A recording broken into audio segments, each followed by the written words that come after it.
As has been widely publicized, Benjamin Netanyahu has stated that he has come to the United States to speak to Congress not merely as the Prime Minister of Israel, but also, and I quote, as an emissary of the entire Jewish people. This statement of his has been strongly repudiated by so many Jews, ranging from all the ultra-Orthodox all the way to the secular liberal, for many different reasons. What is the story here? Does Benjamin Netanyahu in fact represent all the world's Jewry? Of course he doesn't represent the world's Jewry. Benjamin Netanyahu is an elected leader. He's a head of state of a foreign country. I'm an American citizen. I'm a citizen of the United States of America, and I'm a practicing Jew. Benjamin Netanyahu is neither. How in the world would he represent me? My family is from Poland. They've been there 500 years. How in the world would Netanyahu come to be my emissary? I didn't elect him. I didn't ask him to represent me. Neither did the other Jews in the country. So the simple answer is no. It's an absurd claim he makes. And it's unprecedented that a political leader of a foreign country should get up and very publicly tell the world that he speaks for members of a specific religion who are citizens of other countries. It's even more bizarre in this case, given that Mr. Netanyahu is not a practicing Jew whatsoever. Why then would Mr. Netanyahu claim that he represents the Jews? What's his endgame? Right. Well, this is a Zionist thing, and the Zionists from the beginning of their movement have claimed to represent the Jewish people, to speak in their name. It started with Theodor Herzl, who actually claimed a legal right to speak in the name of the world's Jews and to represent them. He invoked some Roman law called Negatorium Gestio, I believe, which means basically that if you're not here, if you're absent, and you need something, I could represent you, I could litigate for you, and I could manage your property in your absence. You don't need to give me permission, I could speak for you. So Herzl came up with this idea that therefore legally the Jews have nobody to speak for them, and of course he knows what's best for them, and therefore he has a right to represent them to all the nations of the world. There are several motives for this. First, Zionism would not get off the ground unless it speaks for the entire Jewish people. The Zionists consider Zionism what they call the national liberation movement of the Jewish people. They said that, okay, this Jewish nation all around the world, and they spoke in the name of the we want a country, we want this land. Now, who says that's true? So in order for them to get that claim off the ground, in order for them to communicate that, they had to find a way to claim that they represent all the Jewish people. Herzl wanted to leverage the 2,000-year-old Jewish desire for the Messiah. In order for them to get Zionism off the ground, they didn't want to just be a group of people that wanted a land. They wanted to be the Jewish people, the 2,000-year-old Jewish people. Now, nowadays, the claim that the Zionists represent the Jews invariably comes for one of two reasons. First, you'll find lots of times that this claim that the Zionists represent the Jewish people comes in a speech where somewhere else, nested within the speech, is a reminder of the Holocaust, how terrible the Holocaust was and how much the Jews suffered. The reason they do this is because they want to garner sympathy for Israel and for the Zionists, and by mentioning the Holocaust and by claiming that they are the Jewish people or the representatives thereof, what they're saying is, okay, all the guilt that you feel for the Holocaust, the Gentiles, all the sympathy that you have for the Jews for the Holocaust, should not really be directed at all the Jews all over the world. It should be directed towards Israel. So we have rights as people who were ignored by the world during the Holocaust. We have a right to be upset, a right to be angry, and all the sympathy, that compensation that you want to provide for the Jewish people because you feel guilty, provide it to Israel. That's first. So you'll very, very often find the claim that they represent the Jewish people in conjunction with material about the Holocaust. They usually come hand in hand. The second thing, and the second reason why the Zionists claim to speak in the name of Jewish people, it's sort of a veiled threat. You'll find this when one of the Zionist representative get into some altercation with a foreign representative, a foreign head of state, let's say the president, let's say Obama. So what they're saying is, Mr. President of the United States, you should know that I'm not just a foreign emissary. I'm the emissary of the Jewish people, meaning that there are several million people in your country that won't side with you, they'll side with me.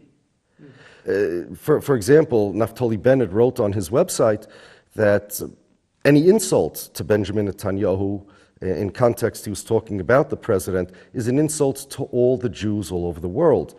Reason being is because Netanyahu is not merely the prime minister of Israel, he's this is what he said, the leader of Jews all over the world. Which means he's trying to drive a wedge between us and our country, and he's trying to send a message to all the countries that the Jews live in that, okay, we got people in your country that will be on our side. So it's kind of like a veiled threat. So Zionists want to claim that they represent the Jewish people for those two reasons. Number one, you should identify places where they talk about the Holocaust in the same neighborhood, like in the same paragraph or in the same speech as claiming that they represent the Jewish people, and that's to garner sympathy. And number two, to send out the message, quote unquote, that we got people behind the scenes, we got people in your country that are going to be on our side. It's incredible. And, you know, from a political standpoint, Mr. Netanyahu coming to the United States recently hasn't been a very good idea. It hasn't really worked out for him. He's been attacked not only by Jews, but also by representatives in the Congress and in the Senate. I don't know if you've heard, but Abe Foxman of the ADL recently was very against the idea of Mr. Netanyahu coming to the United States against the president's wishes. A recent Gallup poll shows clearly that his favorable rating in the United States has gone down from 45% to somewhere in the mid-30s. So was it just the political issues that Mr. Netanyahu created that is causing such outrage, or is there something else about his claiming to represent the world Jewry that is causing the problem here? No, the outrage is because the statements of Netanyahu were both defamatory and dangerous to the Jewish people. They're defamatory because he's not our emissary. We're citizens of the United States, and both as Jews and Americans, we're loyal to our country. We're loyal to the United States of America. Now, it doesn't matter if somebody agrees or disagrees with the president's foreign policy. It doesn't matter if somebody's a Republican or a Democrat. Americans are allowed to have any opinion they want. But none of this means that Netanyahu is our emissary. None of this means that we're his constituents. The claim that the Jewish people are loyal to a foreign power is a terribly defamatory thing. We're not loyal to a foreign power. Netanyahu claiming that would be no different than, let's say, the president of Bulgaria claiming that all the Jews are loyal to the Bulgarian government. But besides defamatory, it's also very dangerous because he's feeding fuel into the flames of anti-Semitism. Now, Netanyahu, he's going back to Israel. He's going to try to get elected, and he's leaving us with his baggage. Nobody's going to claim that Netanyahu is part of a fifth column in Israel. He's leaving us, and he's leaving us to be like human shields for the anti-Semitic bullets. We should take the bullets of anti-Semitism that he left over here for whatever his agenda is. We need to say, no, we're not going to be your human shields, and no, we're not going to buy into this absurdity. We're not going to cooperate with your false claim that you represent us. You don't. Finally, one last question. What is it that we can do? You know, since the beginning of the Zionist movement, pretty much every major rabbi has spoken out very vociferously against it. The Zionist machine is huge, though, as we all know. It's basically almost like a ubiquitous apparatus that has the strength, the willpower, the money. What can we do to combat it? Well, First, Netanyahu and the Zionists may have a lot of money, they may have a lot of power, and they might have a lot of influence. But we're the Jewish nation. We have God on our side.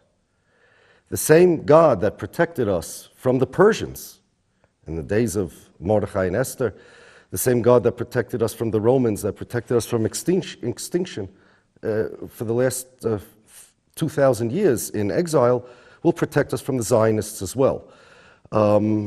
In other words, Netanyahu and the Zionists, with all their influence, they're trying to do to the Jewish people harm. They're trying to feed anti-Semitism for their own agenda. But the Jewish people have survived, and they will continue to survive. We need to focus on ourselves. God wants us to be better people. God wants us to be loyal citizens of our country. God wants us to focus on our own spiritual and religious and moral growth. And then he has a way of taking care of things. Those who are in the right have a way of coming out on top. But besides that, what we need to do is quite simple. Imagine if the King of Bulgaria would come to America and say, you know what, I represent all the Jews. What's the first thing that would happen?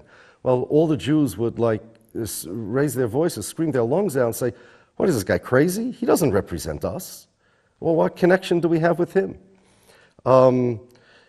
We should do the same thing. We have an ignorance problem.